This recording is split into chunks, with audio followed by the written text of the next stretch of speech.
I was watching a video by T.D. Jakes. If I call some of the preachers I used to listen to as a young man, some of you don't know them. But I was watching a video by T.D. Jakes. And in that meeting, it was his wife that they brought up to introduce him before he starts preaching. I never forget it. Never.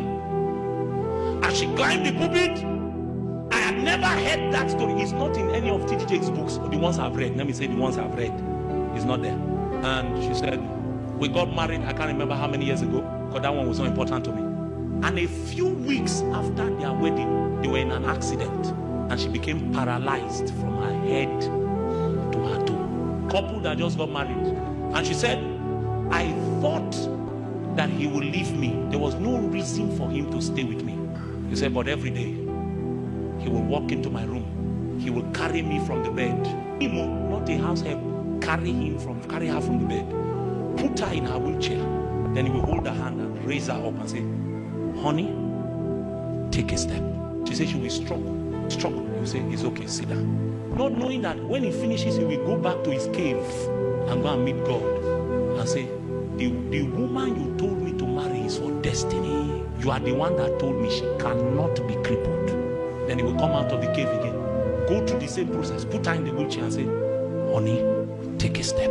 She said that every time after he leaves, she will cry on the bed, begging God to take her life, because she saw the way his heart was burning for her to walk, and she feared that she will never walk again. She said one day, after about 2 months, he came. He said, take a step, and she found that strength entered her leg, and she took one step. He didn't ask her for another. He said, that's enough.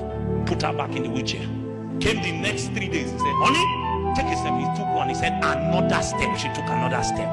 He came 4 days later. He said, take a step.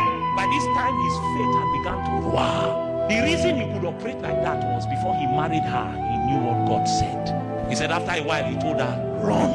Then she raised her head on the pulpit. She said, that is the man I introduced you to you tonight. All he will tell you tonight is take a step. And whatever he tells you, my God will bring it to pass. I've never seen T.D. Jakes like that. He cried. He could not preach.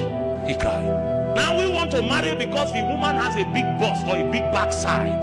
So if you like her, just go and tell her. If you like him, my brother and my sister, your marriage, it might succeed in this realm. When we die, we will know those who truly lived.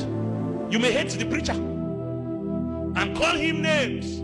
I've told you, posterity will prove that I did not lie.